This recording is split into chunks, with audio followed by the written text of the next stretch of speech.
This image is being created by a moving beam of light. The beam is tracing out a pretty familiar curve. It's a circle.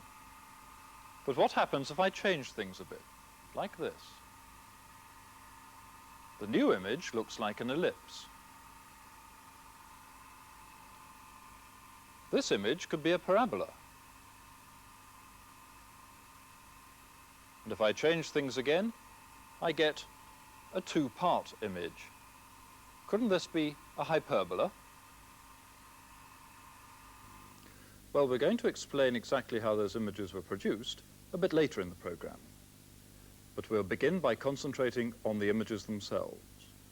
What we showed you certainly looked like an ellipse, a parabola, and a hyperbola. But were they? That's the question we're going to concentrate on in the program. And we'll end up by proving that what looked like an ellipse really was one. And on the way, we'll explain why these curves are collectively known as conics. Now, to prove that a certain curve is an ellipse, we have to show something quite precise. To be an ellipse, it isn't enough for a curve just to have roughly the right oval kind of shape. An ellipse is defined in a special way, as you know from the text. And we're going to have to show that our light image curve satisfies this definition. So let me begin by reminding you of the definition, in fact, of all three kinds of curve: the parabola, the ellipse, and the hyperbola. They're all rather similar in a way. In each case, we have a fixed point F, called the focus, and a fixed line, D, called the directrix. And the curve is the locus of a point P, which moves so that this distance, PF, divided by the perpendicular distance from P to D, is a constant. This constant, E, is known as the eccentricity.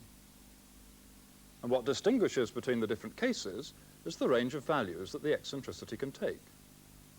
When the eccentricity lies between 0 and 1, then you get an ellipse. If it's greater than 1, then you get a hyperbola. And when it's exactly equal to 1, you get a parabola. Now, let's look at one particular locus in detail. We'll take PF over PD to be a half, so the eccentricity will lie between 0 and 1, and we're going to get an ellipse. We'll choose the focus, F, to be at x equals 2 on the x-axis, and we'll use as directrix the line x equals 8. The point at x equals 4 on the x-axis is on the locus because this length is half this length. Similarly, the point P is on the locus because this distance PF is half of this distance PD. We've marked in the midpoint of PD to make that clear. And all these points are on the locus. This point at x equals minus 4 on the x-axis is also on the locus because this length, which is 6, is half of this length. If we carry on, the curve closes up to give the whole ellipse. Now let's generate another ellipse, and let's concentrate on what happens when we change the eccentricity. We'll draw the ellipse with eccentricity a quarter, and we'll draw it so that it cuts the x-axis at the same points as this one. Of course, doing this will mean the new ellipse will have a different focus and directrix. But it's the shape of the ellipse we'll be interested in, so let's not worry about their precise locations. Let's draw it out. This ellipse with smaller eccentricity is less squashed than the previous one. Now let's look at an ellipse which has larger eccentricity than the first one. We'll take E to be 2/3. This one is more squashed than the first one. Now let's see what happens as we continuously change the eccentricity. As E increases, the ellipse gets flatter. Then as we decrease e, the ellipse becomes more circular.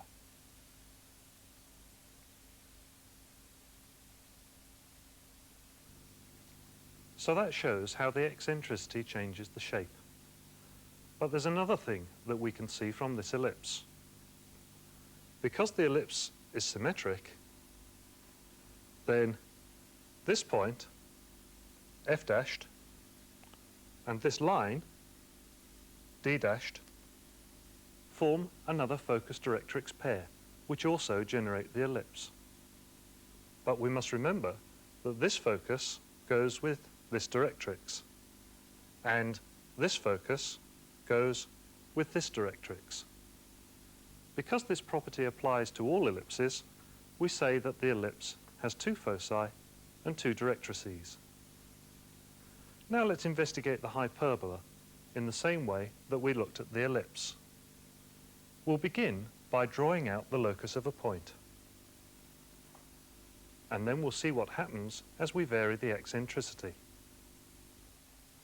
This time, I'm going to choose the focus at x equals 2 on the x-axis, and the directrix to be the line x equals a half. We'll find the locus with eccentricity 2, that is, which satisfies pf over pd equals 2. Well, one point on the locus is at x equals 1 on the x-axis. These points are also on the locus.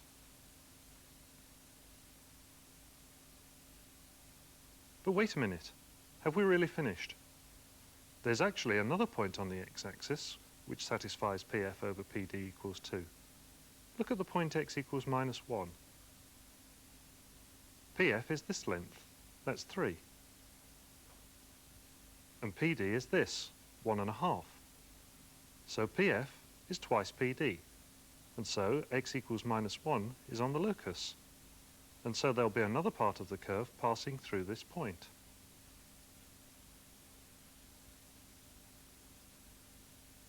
So there's our hyperbola with eccentricity 2. Now we'll draw another hyperbola with larger eccentricity, but which passes through the same points on the x-axis. We'll take e equals 4. Of course, we'll need a new focus and a new directrix. And here's the locus corresponding to this larger eccentricity.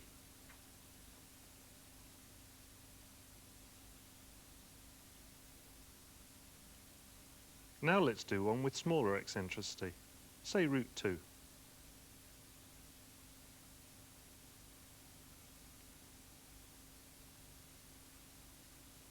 And again, let's see what happens as we continuously change the eccentricity. So, as the eccentricity gets larger, the hyperbola gets wider. And as it approaches 1, the hyperbola becomes more narrow and squeezed about the x-axis. Just like the ellipse, the hyperbola also has a second focus and a second directrix because of the symmetry of the curve. Well, we've seen how ellipses and hyperbolas are defined and what shapes they have for different eccentricities. Let's go back now to those images which we showed you at the beginning of the program. Remember, one of our aims in this program was to show you that what looked like an ellipse really was an ellipse. We've reminded you of the definition. Our next step is to show you exactly how those images were produced. Well, this is where the business about the curves being called conics, or conic sections, comes in, because we actually generated those curves from cones of light. The light was generated by a laser. By means of a rotating mirror, we focused the beam to make a cone. Then by putting an opaque screen into this cone of light, we could actually see the path traced out by the laser beam. So the image was actually a section of a cone. So let's look in more detail at what happens when you slice a cone with a plane. I've got some solid models to help us do this. This model is only part of a cone. The other part you could imagine up here.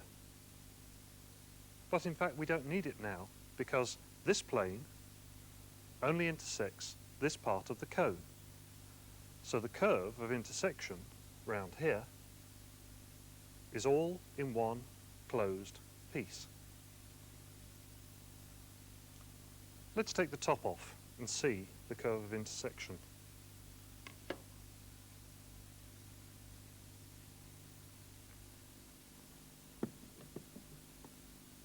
The shape appears to be an ellipse, but what if I take cuts at different angles through the cone?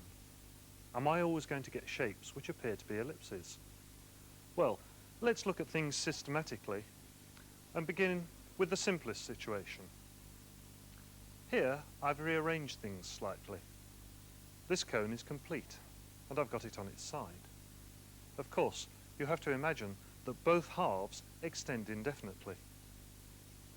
To begin with, we've put the plane through the cone perpendicular to its axis of symmetry. And, because of the shape of the cone, you'll know immediately the shape of the intersection. It's a circle. Now let's see what happens as we change the angle of this intersecting plane.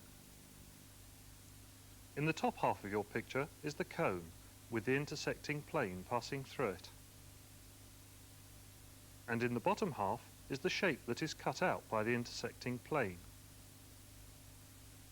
In this position, the plane is nearly vertical, and so the shape, though elliptical, is almost circular. But as the plane moves further away from the vertical, so the shape becomes longer, and it still looks as if it's an ellipse. Eventually, we lose one end of the shape off the screen.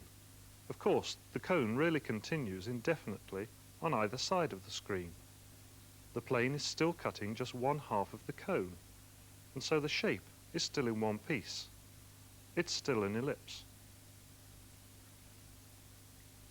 But now, if we continue to turn the plane, the whole situation changes radically.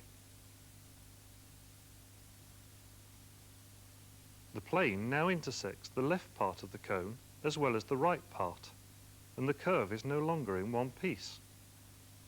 The intersection can no longer be an ellipse. The intersection curve has two parts, like a hyperbola. Well, let's take a closer look at what we've got. Here's the intersecting plane through the cone. This time it intersects both halves of the cone. Now I'll remove these two sections, and then we can see the shape of the intersection. The separate intersections of the plane of the two parts of the cone give these two parts of the curve, extending indefinitely. That's just like a hyperbola. We saw that we got an elliptical shape, on the other hand, when the angle of the plane was such that it cut just one half of the cone in a closed curve. But wait a minute. What about parabolas? Where do they fit into the story? Is there a position of the plane which neither cuts both halves of the cone, nor cuts just one half of the cone in a closed curve? Well, think about that. And to help you, let's look at part of that last animation again and see if you can spot at which point a parabolic curve appears.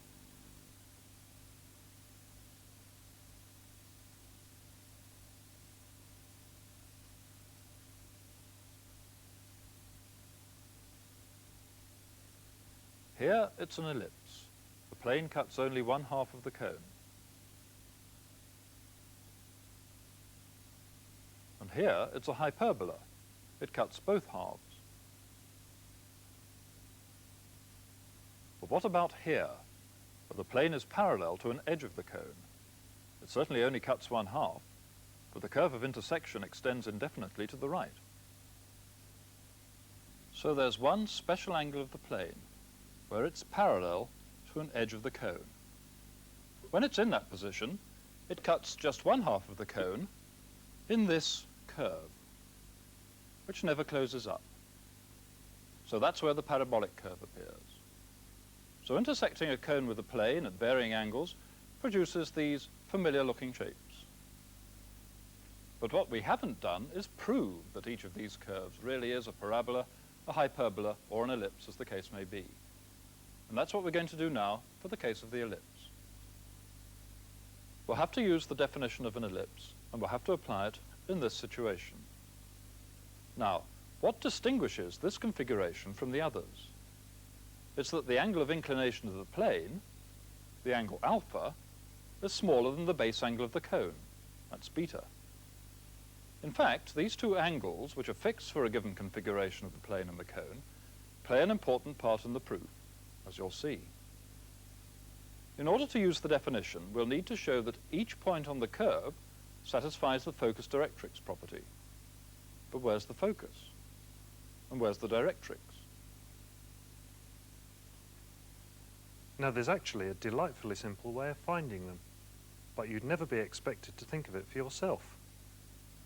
What we do is to fit a sphere inside the cone, like this one, so that it just touches the inclined plane in this point, F, and also just touches the cone in this horizontal circle. From the choice of this label, you've probably guessed correctly that F will turn out to be the focus. But what about the directrix? Well, this horizontal plane through the circle intersects the inclined plane in this line, and this will turn out to be the directrix. Notice that any line in this inclined plane passing through F is a tangent to the sphere at the point F. Also, any straight line in the surface of the cone is a tangent to the sphere at the point where it intersects this circle. Now, to show that this really is the focus and this line is the directrix, and at the same time to show that the curve is an ellipse, what we need to do is this. Take an arbitrary point P on the curve, join it to F, and draw PD perpendicular to this directrix line. We'll calculate the ratio PF over PD and show that its value is independent of the choice of the point P. In fact, we'll show that the ratio depends only on the angle of inclination of the plane and of the angle of the cone. These were the angles alpha and beta that we saw previously. Look at the point P. In addition to the lines PF and PD, we've drawn PL. That's a line on the surface of the cone from P to this horizontal circle. So, PF and PL are both tangents to the sphere. And as you saw in the pre-programmed work, this means that they're equal in length. That's the beautiful part of the construction, because it enables us to look at the equivalent ratio, PL over PD, which is easier to calculate than PF over PD. So let me explain how to do that calculation. We drop a perpendicular from P to this horizontal plane to obtain these two right-angled triangles. This angle is the angle of inclination of the plane, and this angle is just the angle of the cone. These triangles contain PL and PD, and they also have PM in common, and we can use this to find the ratio PL over PD that we want. We do it like this. Sine alpha is opposite over hypotenuse. That's PM over PD. And similarly, sine beta is PM over PL. Now dividing these gives sine alpha over sine beta, which is PM over PD divided by PM over PL. and that's PL over PD. So we've evaluated PL over PD, and our result, sine alpha over sine beta, is totally independent of the position of P. So PF over PD, which is the same as PL over PD, is constant. This shows the curve must be a conic. And what's more, we now know its eccentricity is sine alpha over sine beta. But alpha is less than beta, so the eccentricity is less than 1, and therefore we have an ellipse. And that completes our proof. Actually, we could use a similar method to prove the results for the other conics. What we've really done in this program is prove the equivalence of two different ways of defining an ellipse. On the one hand, the way that you saw in the unit, and at the beginning of the program, by the focus directrix property. And on the other hand, the definition of an ellipse as the curve of intersection of a plane with a cone in a certain kind of configuration. Now, each of these definitions has its own particular advantage and beauty, and perhaps also its own disadvantage. I think that the cone definition is perhaps geometrically the more satisfying. Certainly it's the older definition. It's the one the Greeks used in their definition of conics. Also from this definition, it's easy to visualize how one curve can be transformed from an ellipse to a parabola to a hyperbola. And it also solves a little problem about the family of conics, which you may have noticed. And that is that, as you saw from the earlier animation, when you decrease the eccentricity of an ellipse, you get a curve which is more and more nearly a circle. And yet, strangely enough, you can't define a circle by means of the focus directrix property. But in terms of the cone, you can easily see what's happening. Because what we're doing is making the plane of intersection of the cone more and more nearly perpendicular to the axis of symmetry. And from the point of view of the cone, the circle is therefore a perfectly good conic. On the other hand, it's true to say that it's rather difficult to write down the equation of a conic starting with the cone definition. The focus directrix and the cone definitions aren't necessarily the only definitions we could use.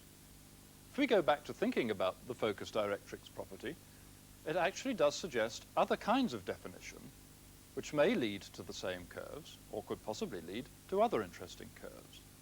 And that's the idea we want to leave you with. The possibility of defining curves as loci by properties similar to the focus directrix property. For example, suppose we had to find a locus defined like this. Here f and f primed are two fixed points, and we're looking at the locus of points P, which satisfy PF plus PF primed as a constant. You may have come across this before. On the other hand, we could look at the absolute value of the difference of PF and PF primed. Well, to examine loci that you get like this, there's a little problem that we've set for you to do after the program.